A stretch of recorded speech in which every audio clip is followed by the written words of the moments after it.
This is an interview with Mark Allen Weiss from Florida International University, conducted by Barbara Boucher Owens.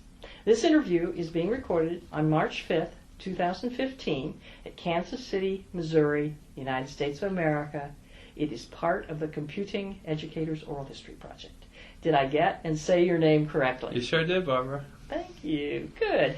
Well, I usually start this interview by having you go way back. Way back. So I want you to tell me about your parents, about their work, their life. Did they have anything to do with computers? Just tell me a bit about your parents. Well, of course, there weren't any computers back then. So my mom was a school teacher, my dad was a dentist, and actually my mom was a Spanish teacher. So I wouldn't say she was a technical person. And I think in our generation, the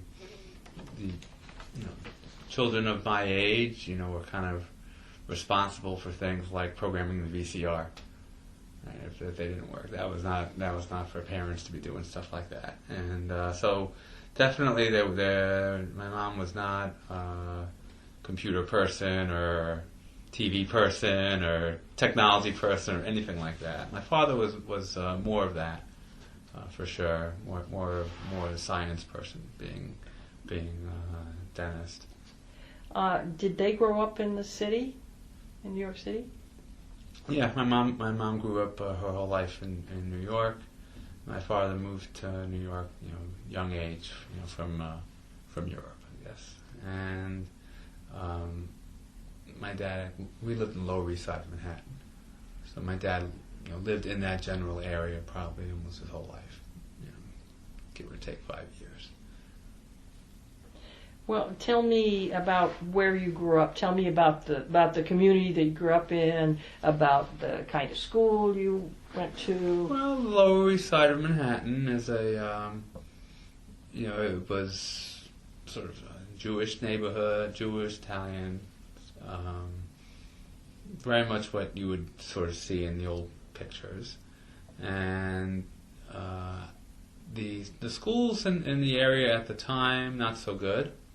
And since my mom was a school teacher in a better school district, she was able to sort of get us into the school district where she was teaching. So we went to public school and middle school in Queens, which was was a little different. I mean, you have to actually drive in a car, 20 minutes, but it was against traffic. So if you're going from Manhattan to Queens in the morning, you're doing the right thing, and vice versa going back in the afternoon. But certainly the kids who were in the school that I was in, wouldn't really see them after school or anything like you would nowadays if you were living in the district. The high school was a special high school, Stuyvesant High School. You have to take an entrance exam to get in. It's a math, science focused high school. Pretty much one of the best high schools for that, in the country. Produces Westinghouse. Well, they used to be Westinghouse. Now I don't know what they call them, Intel Science Fair or something like that.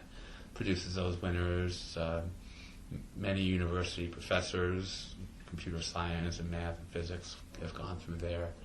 I think a couple of field medals winners have actually gone through there, and so that high school was close to the house. That was actually the first time I went to school nearby. It was just a bus ride. Can you remember back in your elementary days? Can you remember favorite classes, favorite teachers? Well, math. I was always really good in math. Not so good in reading. Not so good in writing. Funny enough, but always really good in math. Always top of the group in math. I remember they used to give you these multiple choice tests, and they'd sort of score your grade level. And I don't know how they came up with these numbers because it doesn't make any sense. Now I think about it, but you would take this exam in third grade and be a basic, adding or subtracting kind of exam because that's what you did in third grade back then. And if you got all the questions right, they would say you're 12.8, meaning you were doing this at a 12th grade math level. Somehow in 3rd grade they were claiming I was like ready to go to college for math, but of course, it's kind of ridiculous. So math was always a good, easy subject, came naturally for me. The teachers, I don't remember too much of, the teachers from back then. For why, I don't know. But yeah, I don't remember too many of the teachers from back then at all. Did you have any siblings? My one sister, and she's a year younger than me. And can you tell me about her? Sort of. Did all the sort of went to the same schools, and didn't have the same math interests, that I did. But she's still living in New York, so but not a computer person at all. What field did she pursue? She wound up doing stuff, working with insurance, actuarial work, stuff like that. A little bit mathy. I guess you could say that. I think about it, but she didn't really like it. She wound up doing it, but I don't think she really liked it. But you got to do something, pay the bills. What? You commuted back and forth to school until you got in high school, but did you have interests outside of the classroom? Are there things you remember loving to do, or as a kid and then as a high school kid?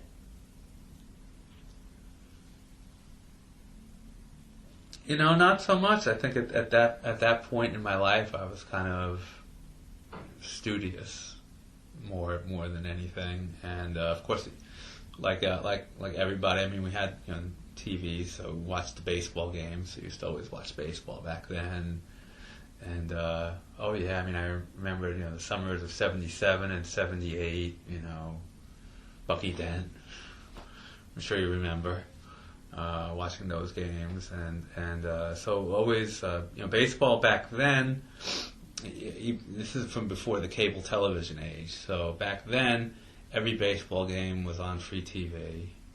Channel 11 in New York. You could watch all these games, and hockey and basketball game. The road games were always on TV, but never the home games. And so you would always be able to watch the sporting stuff on TV. And so I used to watch a lot of that stuff. But I wasn't a scholarship athlete or anything. Just life. Scholarship watcher. Yeah. Okay. So both you and your sister went to college? Yeah, we both went to the same college, Cooper Union, in New York City, which is even closer to where our house was than the high school.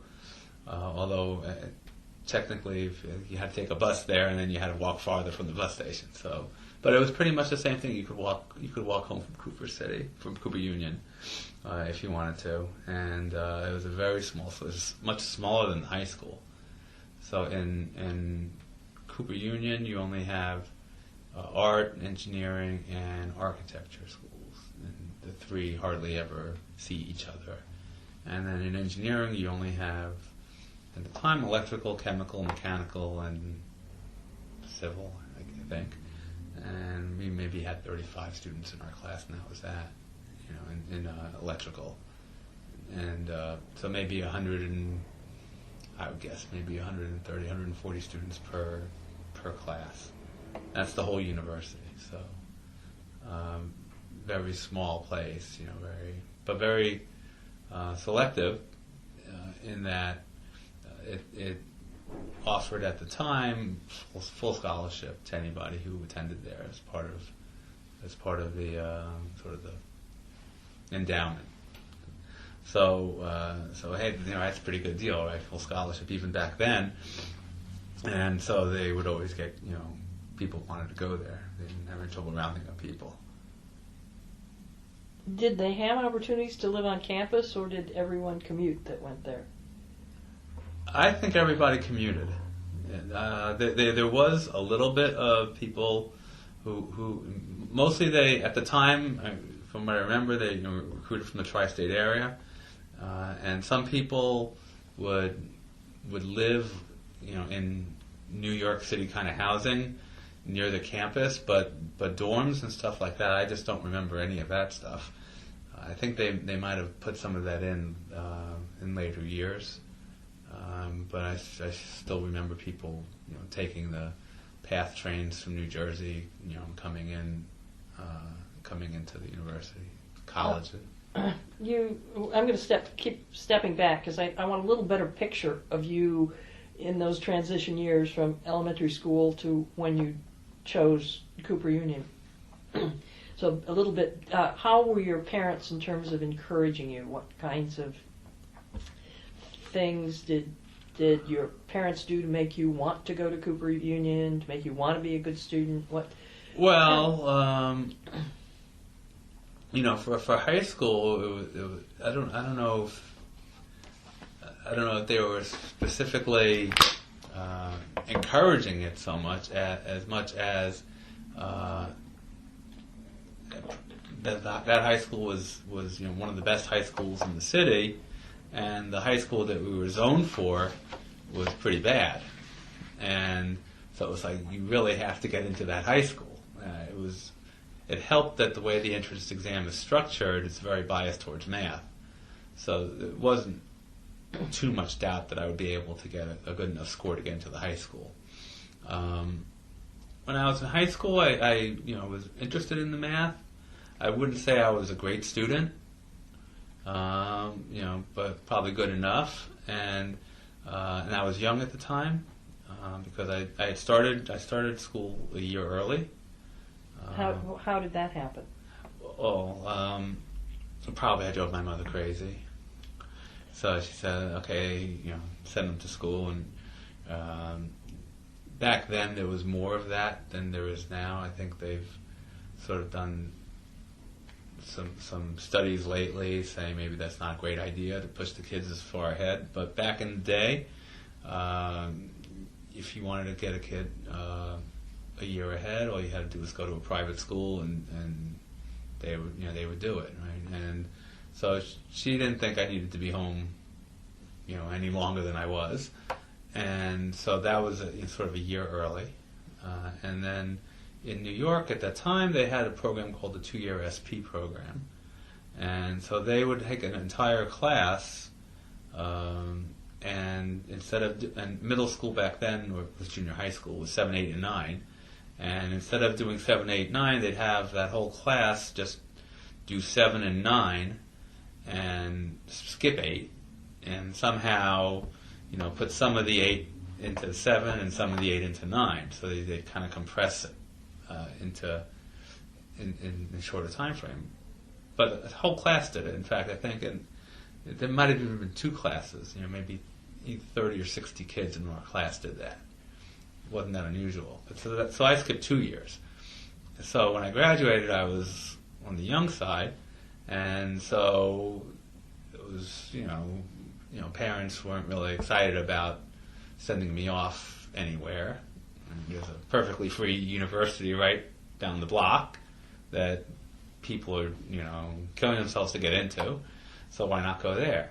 So I think one of the things I might mention tomorrow during the talk is there's a lot of talk about, how you attract students and stuff.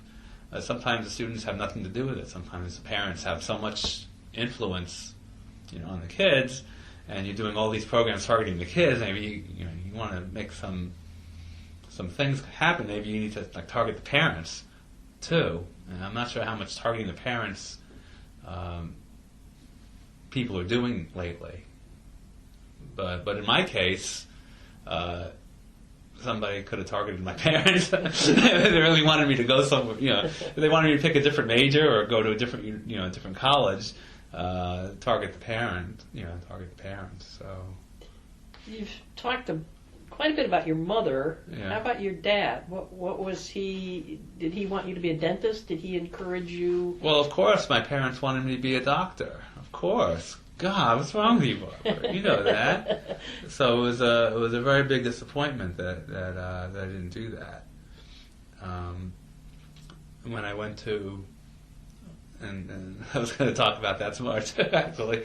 I'm giving me half the talk, and I hope the talk is decent. So when I went to Cooper Union, obviously I was going to choose engineering. I mean, it wasn't going to be art. I can't even draw a stick figure. And so which engineering do you pick? And, as it turns out, but my parents really wanted me to go to medical school.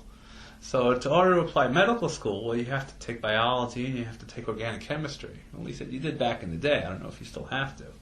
And so, you have to take organic chemistry, you might as well be a chemical engineering major. That was the whole thought process, right, of choosing a major back then. But both my parents wanted me to be a doctor. And, this major was just kind of a thing.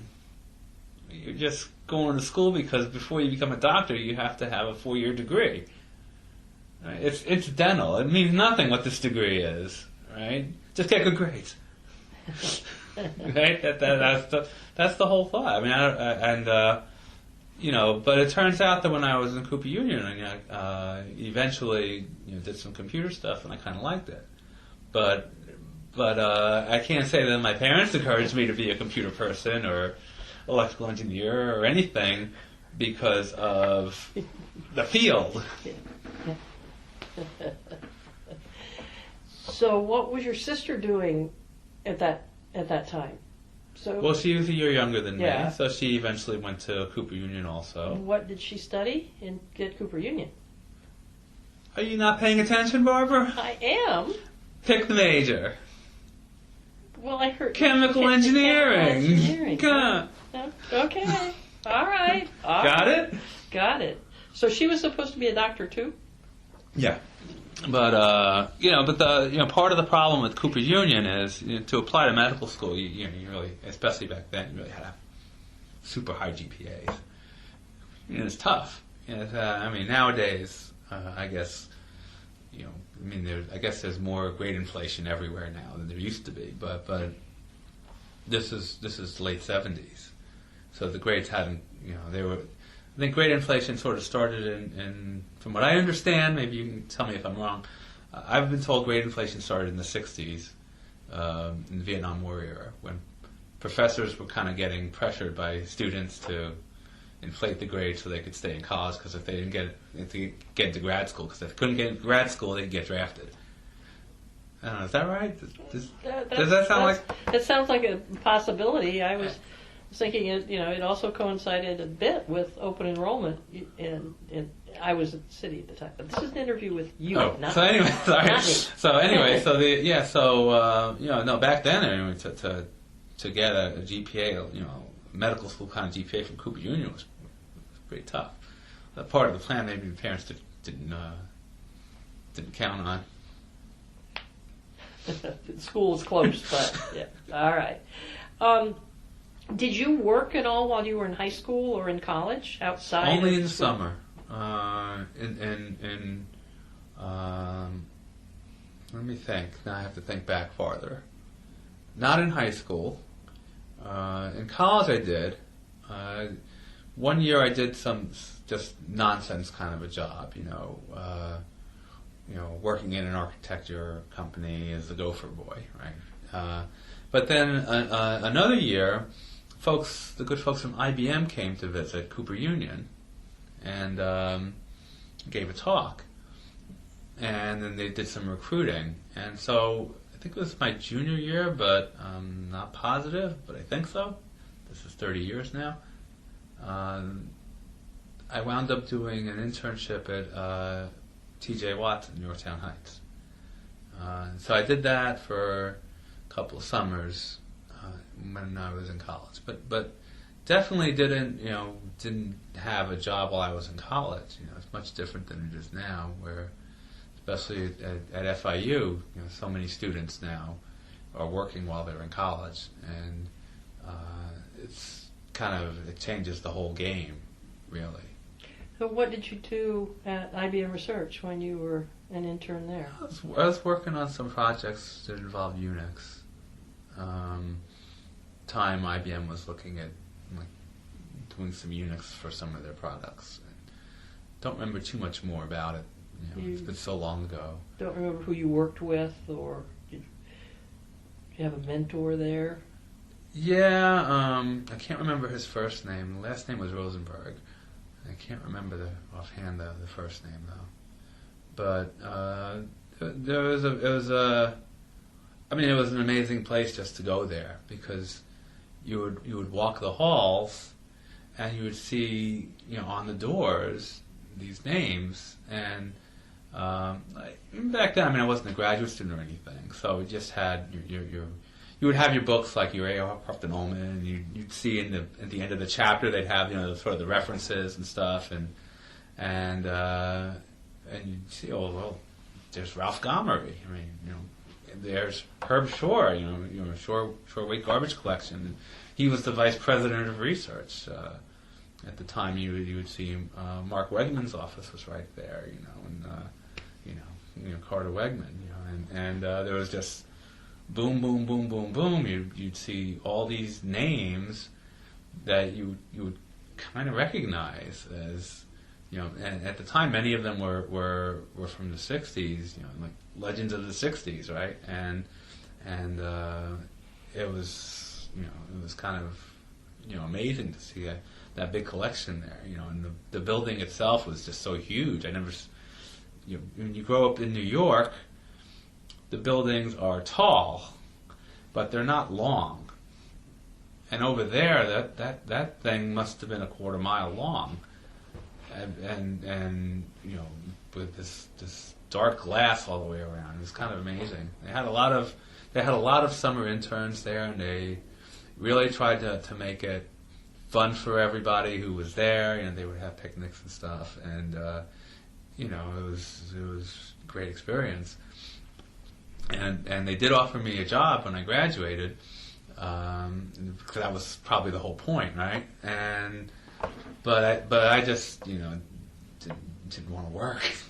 So I went to graduate school. Didn't want to work.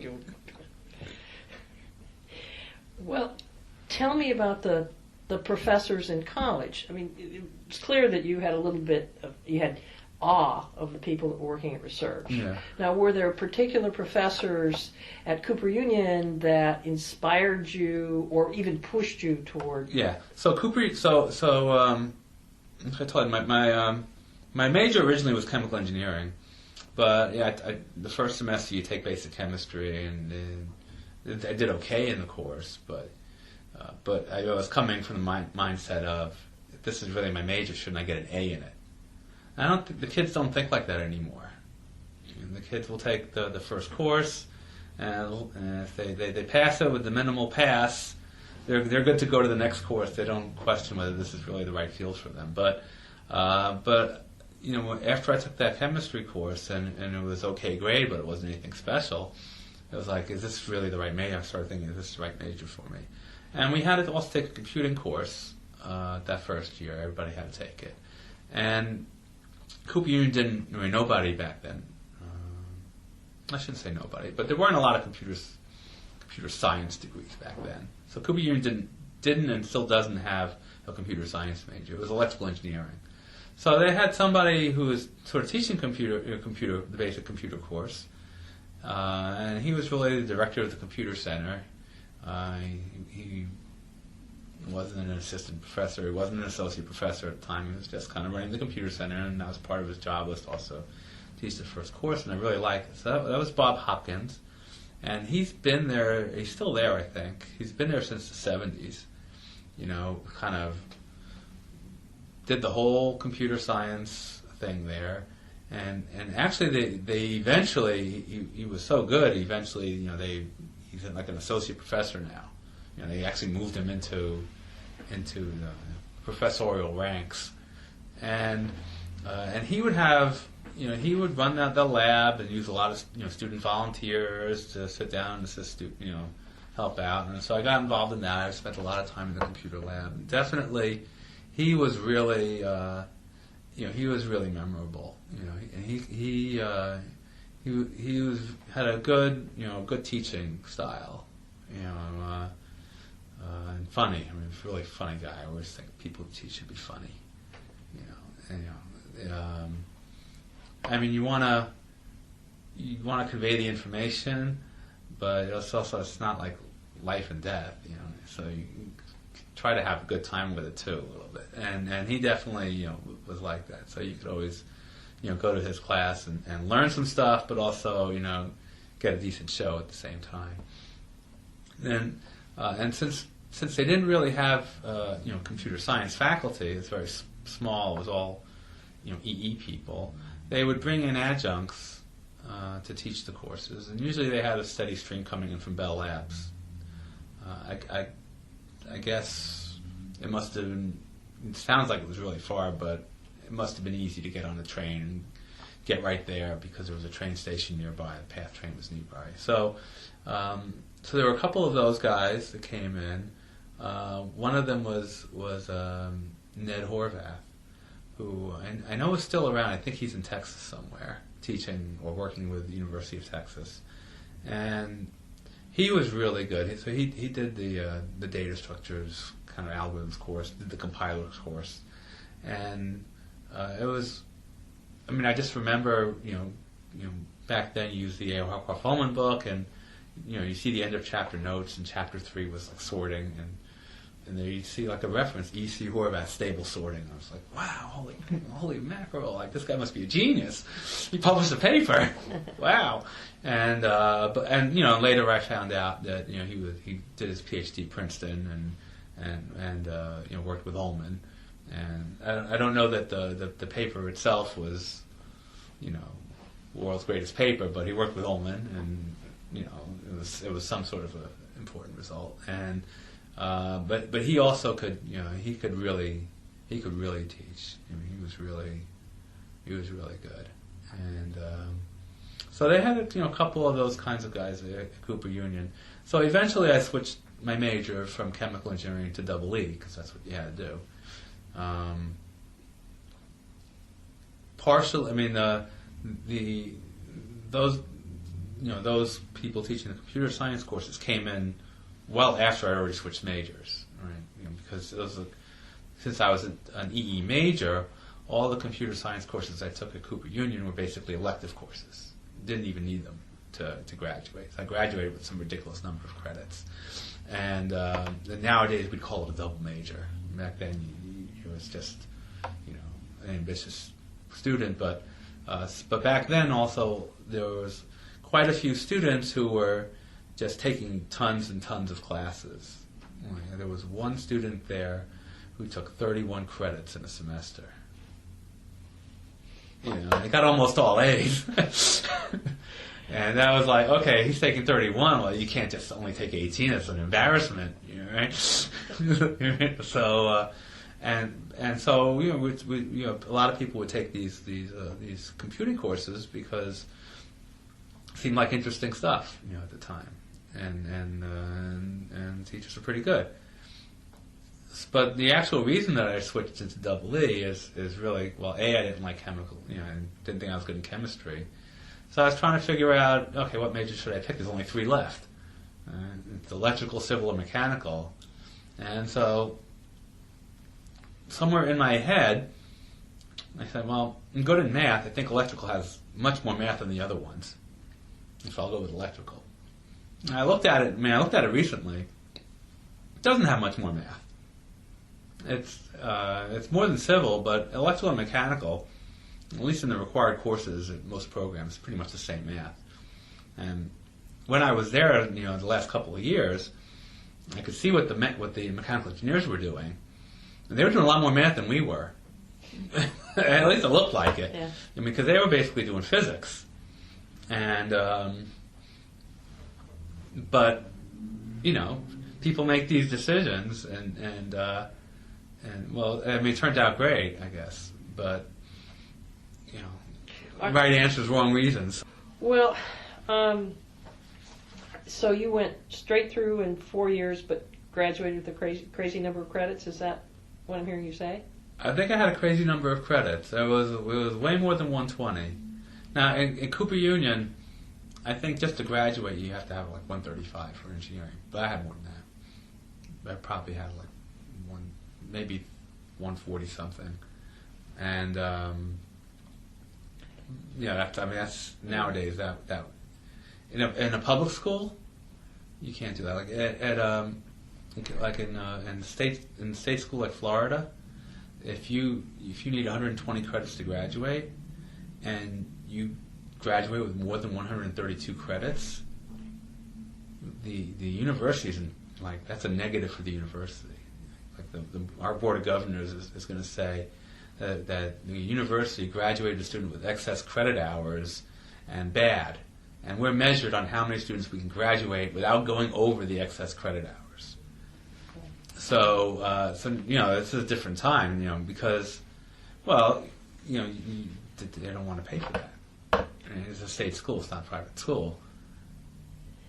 So another thing I've been listening to you, you've only talked about guys, guy teachers, guy students, guy adjuncts. Were there any women in the program? You are correct. There was one woman in the EE program at the time. There were a few more women in the other engineering programs at the time, but this is late 70s, and this was a very male school for engineering. The high school situation was also very similar, and the high school was actually all male until 1969. And when were you? And I went to high school 76 to 79 period, so it was starting to get more women in, but you would know that's 7 years is not much is going to happen in 7 years, going from all male into in there, and so there was not that many women in the high school, but the women that were there were great. One of the women a year behind me was Lisa Randall. She won the Westinghouse Science Fair first prize. Went on to she's a renowned physicist now. Not a member of the National Academy of Sciences. I think she was the youngest tenured professor or tenured faculty member in the physics department. Or what was the story? I think she was the first female physics person to get tenured at Princeton, and now she's at Harvard. But I mean, a complete star, right? And there's a few more of those for sure. So when did you decide to go to graduate school? How did that happen? You said you didn't want to work. Didn't want to work. So what are the options, right? But it's not like I was totally against work. Now, I did interview a couple of places, but I figured a lot of other people were also looking to get master's degrees or PhDs. So I kind of figured, well, let's apply to graduate schools and then see what happens. And so I had a couple of job offers, but then I also had a couple of offers for graduate school. How did you go about picking graduate schools or programs? I applied to big names, and then the fallback was that I could do a master's degree at Cooper Union. Right. And the different big names, one of them didn't take me. A couple of them took me, and then there was various degrees of assistantship support and stuff like that. But Princeton was the closest, and it kind of made the most sense anyway. Just I think at the time. So that's where I wound up going. Do you want to talk about the others that you were thinking about, or you'd prefer not to? There was I guess there was Stanford and Berkeley. They both accepted me. And these are in computer science or in EE? Well, Berkeley was EECS. I remember I was officially an EE major, kind of. So I was also sort of on the, still on the fence if I was going to be EE or CS or, like I said, nowadays, sort of what I did back then was either like a double major or maybe you might even call it computer engineering, not straight computer science. So yeah, I mean, I went out to Berkeley and Stanford with a friend who also had gotten admitted there, and sort of looked at the places, and I mean, they're great departments. Probably at the time better departments than Princeton. But in terms of university name, probably Princeton's still the bigger name, and Princeton definitely had a much better financial offer package and stuff, and it was closer. And what department were you? So at Princeton, Yeah. At the time it was the ECS department. So Okay. it was still in Princeton. It was still one big department. And they had what they had, and so the degree you would get would be a PhD. I think degree you would have gotten at the time would have been a PhD in EECS, like the degree would be called Electrical Engineering and Computer Science. But I'm not positive of that, but I think that's what it was. So were you admitted to the master's program at that No, I was time, or admitted. PhD? I was admitted, and that's part of the issue was I was admitted directly into the PhD program, whereas at Stanford. They were willing to admit me into the master's program, but not the PhD program. So master's program, and then see how you do, and then PhD program. In part because I didn't really have straight, sort of CS background, and don't really remember Berkeley, but I think that was more the it was ECS department. So I don't know if they were that much split off at the time. I'm having a hard time remembering that part. So I think that the fact that that Princeton admitted me directly into the PhD program is probably what made the offer more competitive to start with. And I think Berkeley had a really big department at the time. Princeton had a smaller department, and it was easier to meet with some of the faculty who were there when I went to visit, and I guess I wasn't really ready to fly across the country at the time. So did you move to New Jersey? Oh yeah. For school? Oh yeah. So lived on campus, it's called the Graduate College. I lived in the Graduate College for 4 years. The Graduate College, all the Princeton buildings are kind of, old and beautiful, really. The Graduate College, I think, was built in like the 1913 maybe. It has a big tower. The Cleveland Tower is the only monument to Grover Cleveland Alexander, our 22nd and 24th president, who I think was the governor of New Jersey or something like that. I really should know, right? So that was that was my college life, right? Because I didn't have a college life, so that was a little bit of college life, and I definitely, I didn't live off campus. I definitely, was happy to stay there and have all the food, and the food plan and everything like that in the dining halls, and yeah. So tell me a little bit about your studies at Princeton. What set you on the path that you took, and what influenced you? Well, I tried my first year. I tried 3 computer science courses, and let me think about it, and actually 1 EE course. And the EE course that didn't go so well, and the computer science courses, I kind of hit the jackpot with that. Some really great teachers. Obviously Princeton is known for research, but those guys can teach too. Who did you have? Do you remember? Sure. I did a course with Ken Stieglitz. He'd been around there a long time. I think he just recently retired.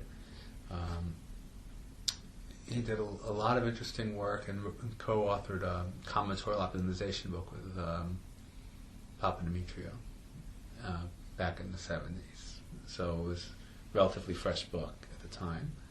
I took an automata course with Dick Lipton, and again, Dick Lipton's great, at teaching material, and telling stories and stuff, and I took a VLSI course, so that was kind of half in software and sort of half in the EE side with Andrea LaPa. It was probably one of the best courses I ever took. She was really fabulous.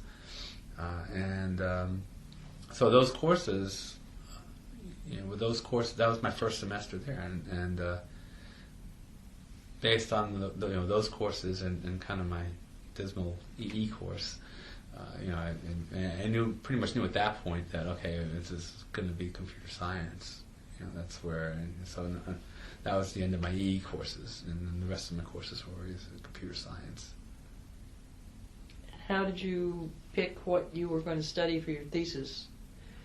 So the department was EECS, and so at some point the decision was made to break up EECS into EE and CS. I think computer science, the faculty in computer science must have been pushing for that for years and years and years, from what I've heard. So finally they did it, and when they made the computer science department, they hired Bob Sedgwick in from outside. He was professor at Brown, and they hired a whole bunch of faculty too. It must have been a big package deal, because all of a sudden, within a few years, the department had grown. They brought in some senior people like Bob Targe and Andy Yao. They hired Kylie, junior faculty. Bernard Giselle came from Brown with Bob Sedgwick. So the department kind of grew. And my topic was basically sort of random. Every week somebody would come in and give a talk. One week it was Bob Sedgwick's turn to give a talk. He was talking about something. And said, here are some open problems he was interested in, and one of them kind of caught my attention, and I went off and did some computer programming and stuff, and made some progress on it, that's not a thesis right there, but that's how I got involved in that particular area. And it had, the thesis had to do with shell sort and those kinds of sorting algorithms. So, I suppose, back in the day, that stuff was in vogue.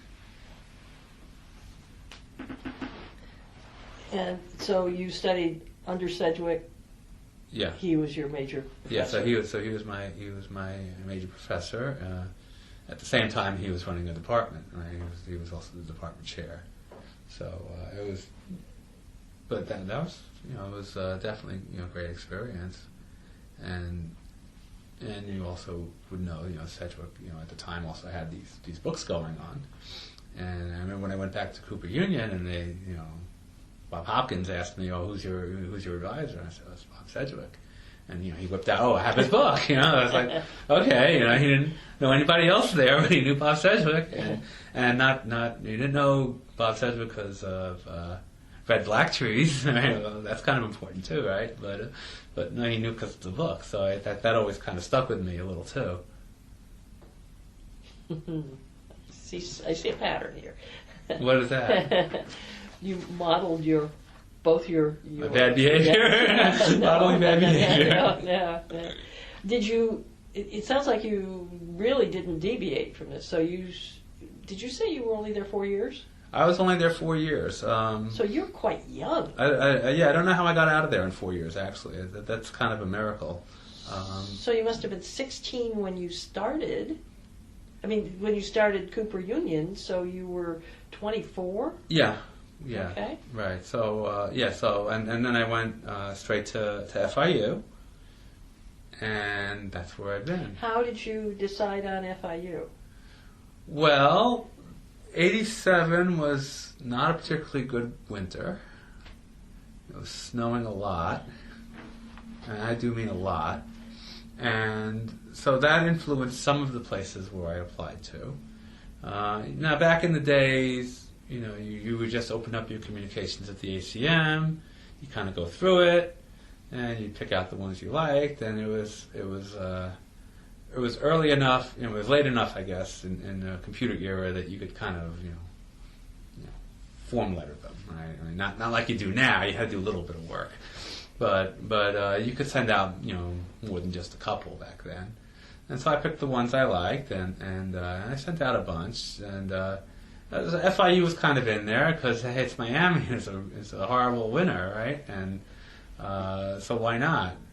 A lot of New Yorkers go to Miami, and so they called me. It wasn't a particularly good season to be applying for jobs. So as it turns out, '86 was a good year to apply for jobs. I've done much better in '86, and then somehow around '87, it wasn't a good year, and then in '87, the stock market crashed in October. So '88, after that, it kind of was bad for a lot of years. Universities were having to pick of the litter. So I applied to FIU, and so they were one of the places I called, and so I went down there. And actually think I wind up there, but then there weren't a lot of different offers, and theirs was good, and it was Miami and all that. I said, okay, try for a couple of years. See what happens. Right? So and I'm still there. It's almost 30 years now. So one of the reasons you're here is you're receiving an award as an outstanding educator, and you have valued the teaching part of your career. Can you tell me a bit about how you view your career as a professor, and how did it evolve? Well, I guess when you're an assistant professor, you're out there trying to publish or perish, and publish means like journal papers, right? Back then. I guess now it means more conference papers, but back in the day, that's you had to try to do as much of that as you could, and so I did that for a while. But somehow I also, wrote my book while I was still an assistant professor. It's kind of, not really too smart a thing to do. I mean, generally speaking, I wouldn't really, when we hire assistant professors, I don't tell them, hey, why don't you write a book? Great idea for tenure. It's not really a great plan, but it worked out okay. And you would see was that you would have a paper in a journal, you have a book, and what did people know? What was actually making an impact? And it was very obvious it was much more with the book, and so I gradually started doing less of the research because it wasn't there's a lot of great researchers out there, right? And so you can't. It was hard to even think that I could do much more than just publish. I mean, you can put more lines on your Vita and publish and say you have a lot of papers, but it wasn't going to do much. And then with the book, we were back in that crazy time where you write a book and then it's a new language. Why don't we do a new language, right? And you remember every year there was a new language. Nobody knew what the language was, but everybody knew they were right. And so everybody wants the book, and they don't want to say, we'll just have it in pseudocode, and then we'll put our own code in it. We'll translate it ourselves. They want the book in that language because that's the right language. And so then I spent a lot of time, doing that because my editor said you should do that, right? And I figure they must know what they're talking about. So I spent a lot of time doing that, and sort of less time doing research because of that. And so at some point, the research, kind of took a back seat to everything. And I spent a lot of time on the books, and then eventually I spent a lot of time in the AP world. And but that stuff is, I think, made a difference. I mean, I think people can look at that stuff and draw different conclusions about AP, and that's not for everybody, but you can definitely say that there was some contribution there, right? And so I very much enjoyed all that stuff. I don't write books as much or as frequently anymore, and I'm a little out of the AP world now, but but I always kind of look back at it very fondly. So what's your typical semester like now? Well, a few years ago, I wound up getting into administration. So a lot of it, administration, is a sort of a mixture of you're trying to do great things and have an impact and try to convince people to do some new stuff. At the same time that you're just solving a lot of problems that really sometimes they shouldn't even have to be solved. There shouldn't even be these problems, but things have to be done, and so there's a lot of that, and then there's a lot of just sort of day-to-day work, because departments don't just run themselves, and we would like them to, but they don't. And FIU is a big university, and we have over 50,000 students. The computer science programs, of course, are growing. I took over as the associate director at probably the absolute worst time in that budgets, in 2009 budgets got slashed, at most state universities because we were coming off the banking collapse. So budgets were going down the exact same time that enrollments were going in the opposite direction. So I remember Maria Klawe was saying something about that. How we've had boom times in computer science before, no big deal, but we never really had them at the same time when budgets were getting kind of decimated. Departments were getting closed, around the country, and faculty hiring was being frozen around the country, and then you have all these students that want to come into your major, and things have to be done. You have to do the best you can. So a lot of just trying to run a department, takes up a lot of time. Solving problems. Students. So you're not in the classroom at all anymore? I still teach. I don't teach. Back it used to be I would teach 2-3 courses a semester. Now it's maybe one a semester. What's your favorite? Well, the data structures and the algorithms courses. Of course, those are my favorites. I've taught the lower ones before. The programming, the intro programming, or what might be the course sort of between the real data structures and the intro course, and that's hard. That's hard stuff. The guys who do that, and do it well are amazing. And I don't know. I mean, I did that a while ago, and I was okay at it. I don't know if I did it now. I don't know if I'd still be okay at it. What gives you the most joy? Well, I guess besides when the semester's over. I think what most professors would tell you, especially the ones who are doing any kind of reasonable amount of teaching, is when they hear back from the former students, and the former students will tell you something. I mean, sometimes they'll say, I went on an interview and they asked me this question that was like, on the test, or it was our assignment, and it was almost like it wasn't fair, right? Right? And so those, I think everybody would kind of say that kind of, that's sort of what you're looking for. I mean, it's certainly, I think it's from the students more. It's not like your annual evaluations don't, nobody cares about those anymore. You're tenured. Tenured full professor, and who cares what the annual evaluations say anymore, right? And so I think that's what keeps a lot of people going is they you have a class full of students, and especially I think they're coming and they want to they do want to get educated, right? And some days are better than others. Some days I just go in and just don't have it.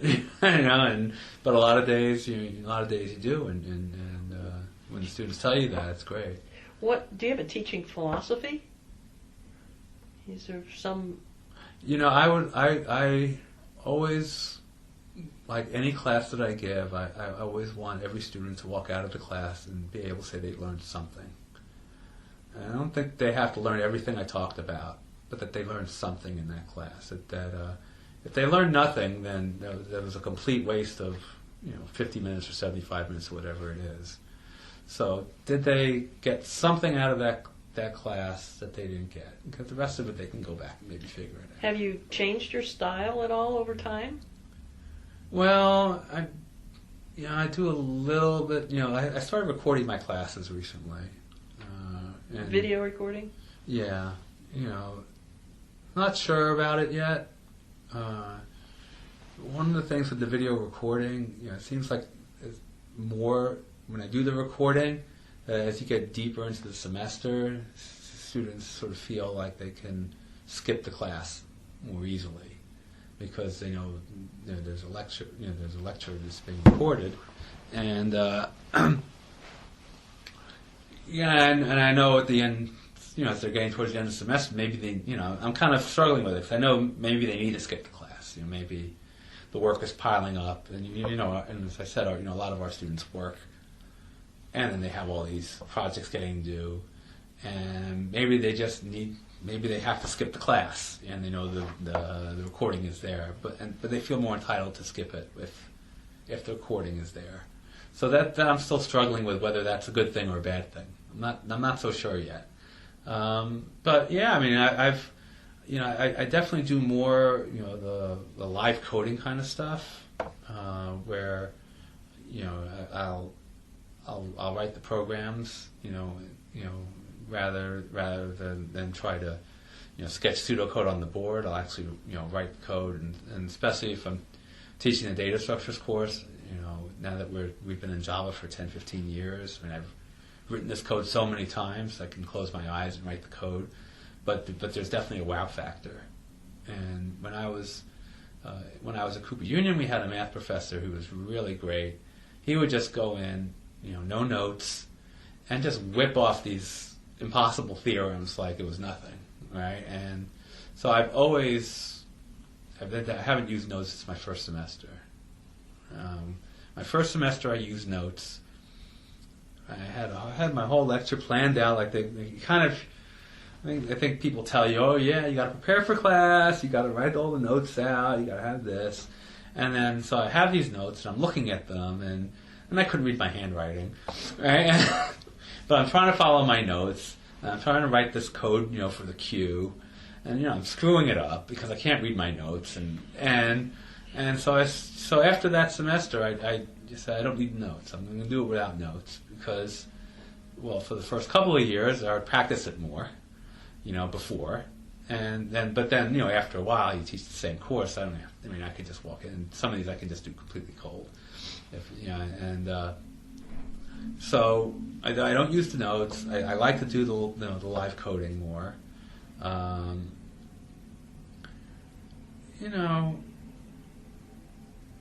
Not too much has changed with my style though, besides that and the videos. And I guess I still have some catching up to do. Maybe I'm a little old school,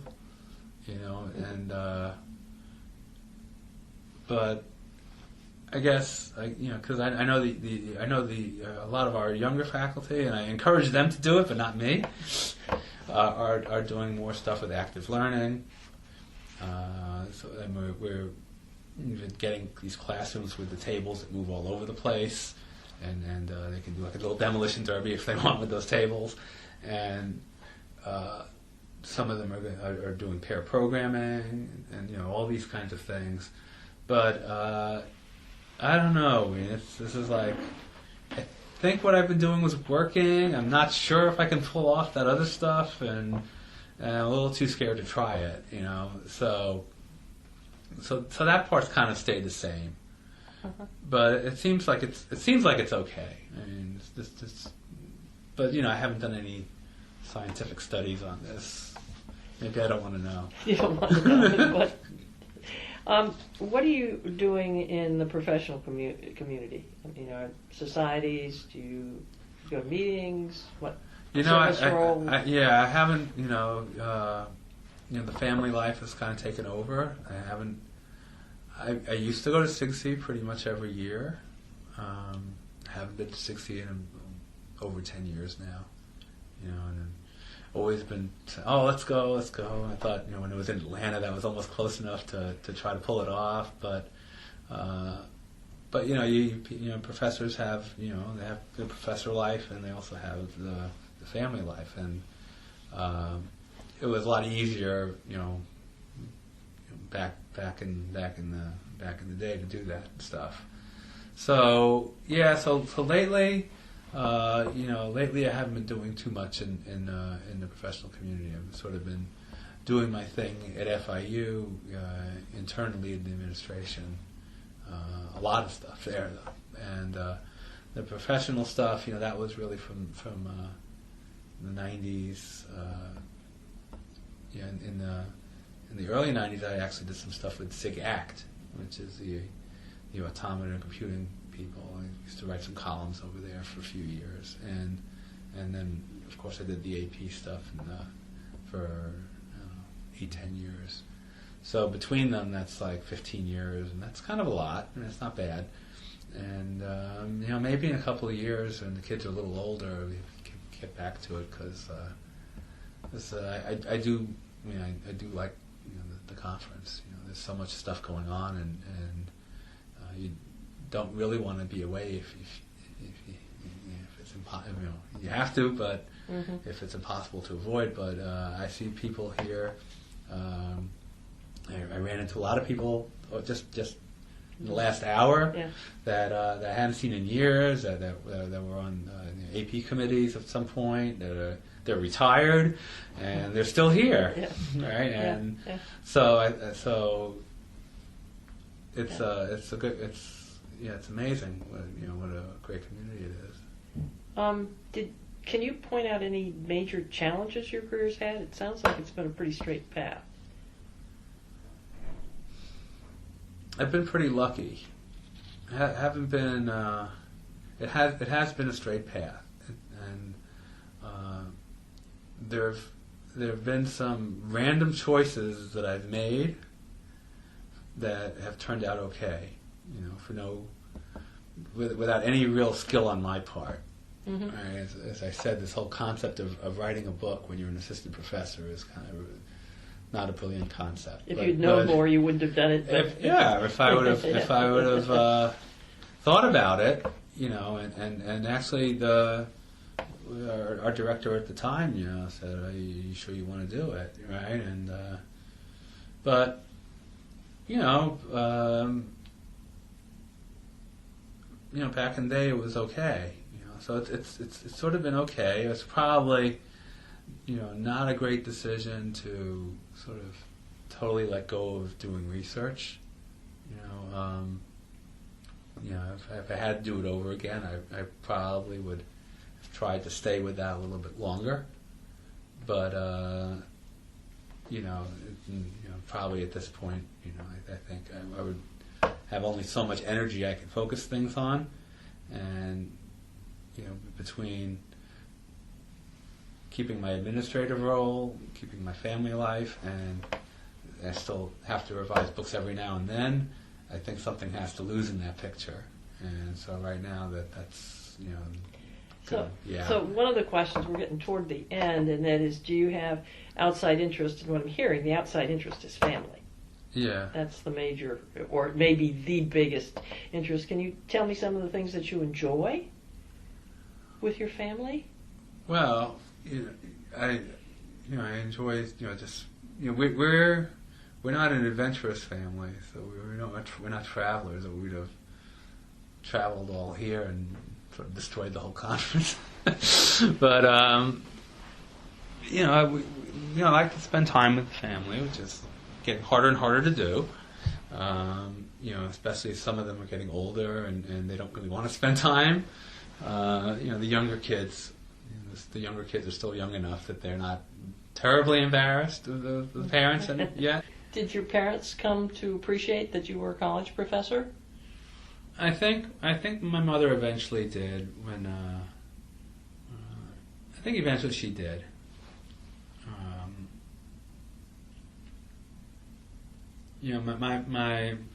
My father passed away, a while ago.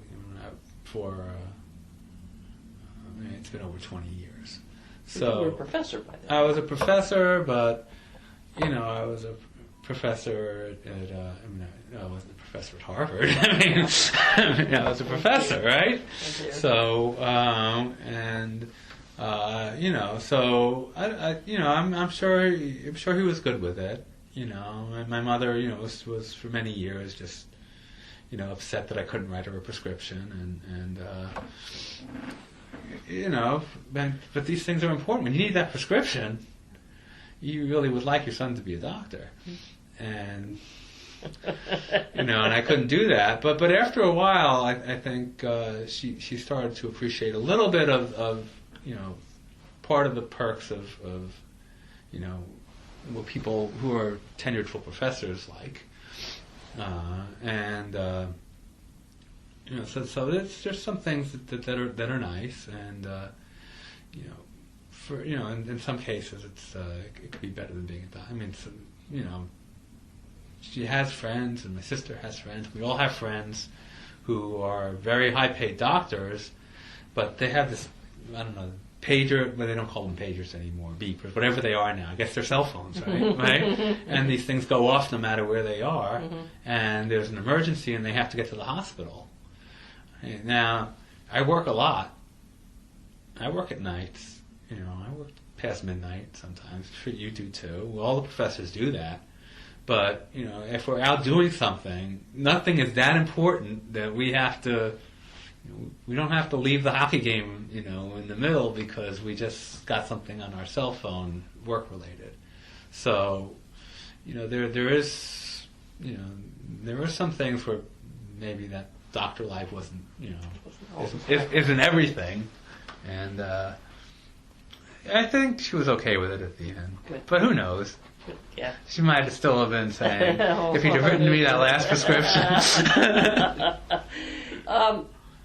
Is there something that you're thinking career-wise that you would like to accomplish before you retire or after you retire? Do you have a future vision for yourself? I thought you were going to ask me, when do I get to retire? What does your wife do? She's also a professor in computer science at the university. And so she's off the tenure track, so she's in the teaching? In the teaching sphere, doing a lot of our service courses. And so she sees tons of students. She has thousands, 2,000 students a year maybe in these service courses. And whenever I need to hear about what's really going on in the university, what are these students really, what are their real problems, what's the real things, she's always quick to tell me that, when I teach a class, I just have a little club going, right, yeah. and she's got all the masses there, and she can tell me anything I need to know about, why some solution is not really going to work. That's great. And so yeah, I'm not sure. That's hard to say because I have a while to go till I retire, apparently, and so you would like, I'd like to find, get through my administrative phase of life, I guess. I usually break up my career in, 7 to 10 year spurts, maybe, and so I'm getting near the tail end of the administration, probably another year or two, who knows. But so the question really wouldn't be what do I want to do before I retire. It'd be like, what do I want to do next when I go back to the faculty? What is there to do? And that's something I have to probably really start thinking about, in a couple of years. But again, that might be something where by then the kids are older and there's a lot of stuff off my plate, and then maybe it's time to sort of get back into the community again. We'll take you back. You would be so nice if you would. We'll take you back. After you hear my talk tomorrow, you might not. Well, if you've kind of skirted around it. But if there were a piece of advice to a young person right now about going to computing, especially a young woman, because this started out as a project mainly about women in computing, and it morphed into having men being interviewed and become part of it, because without both perspectives, it's difficult, to make any conclusions. So what would a man advise a young woman, or what would you advise anybody about choosing a career in computing? Well, I have 2 daughters. Mm-hmm.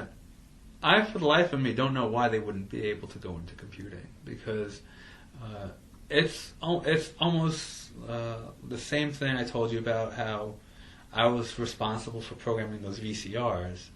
I mean, nowadays, if you know, now that I'm an old person, when I have like all these gizmos, these iPhones and all these other things that need like fixing or setting or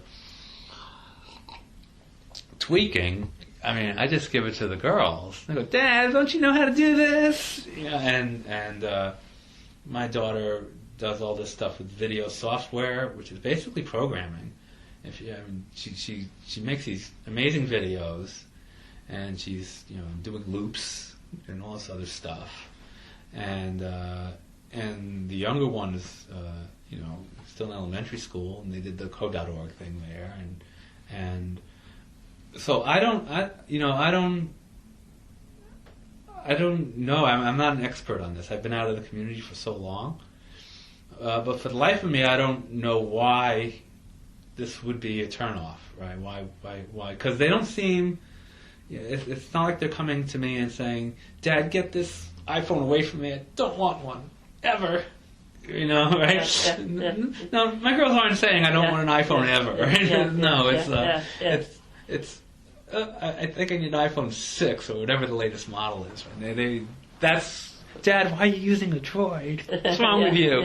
Yeah. So, I don't know. I mean, I do get the role model thing, and so as an administrator, I get to pick and choose instructors, and lately we've been able to hire women instructors, and not because they're women instructors, but I mean these are the women instructors that are doing that active learning stuff. I mean, really interested in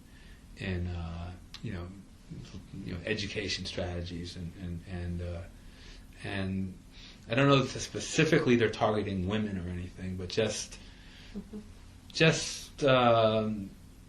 osmosis almost,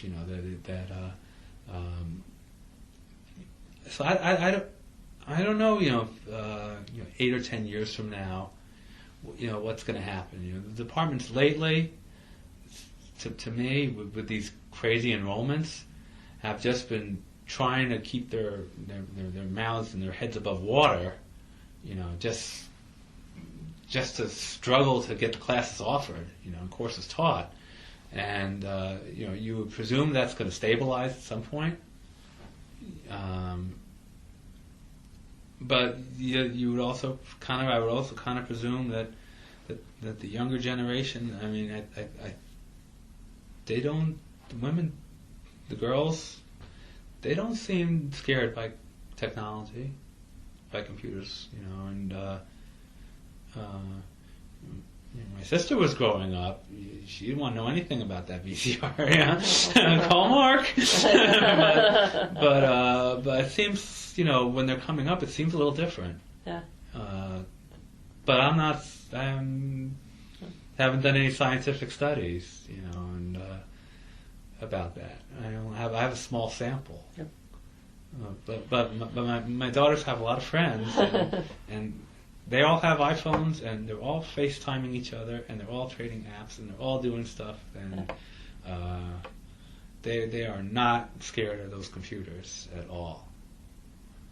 Well, I have one other question, and that is, think about this for a second. If there's one story that you would like to tell, that you remember, I remember when Mark said that. Can you think about any story you'd like to tell, like, man, it was the best day in the world when I published my textbook, or I remember the time that this student came back to me and said, whatever. Is there some story that you'd like to tell? Wow, let me think about that one.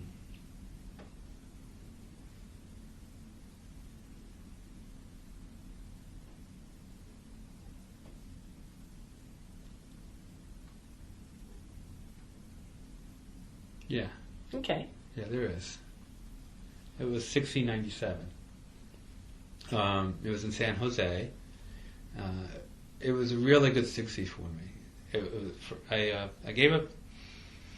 It was just we were just starting the Java craze, and so of course it was time to do a Java book, right? And so I already started working on the Java book, and of course I had to test some of this stuff out on the kids. So we're teaching. So I did a data structures course in Java. I think nowadays we wouldn't be allowed to do that. Just kind of say I'm going to change the syllabus, like pick a new language and not tell the department chair, right? But back then, it's like, hey, I'm just going to do it. And so I did the course in Java, and then sent the paper to SIGSI about it. And so this was actually my only paper at SIGSI, and I was on a lot of panels and stuff. But this is the only time I actually did a 60 talk, and it was pretty well attended. But that wasn't the highlight. The highlight was I get back to the Addison Wesley booth. I think it was Addison Wesley at the time. They've been through so many versions. And my sales rep over there, actually it was my editor, was at the booth. My editor says, "Oh, you just missed him. Don Knuth was looking for you." So 1997 was when Don Knuth had just done the revisions of his books, of course, and the conference was in San Jose, which is of course right down the block from Palo Alto.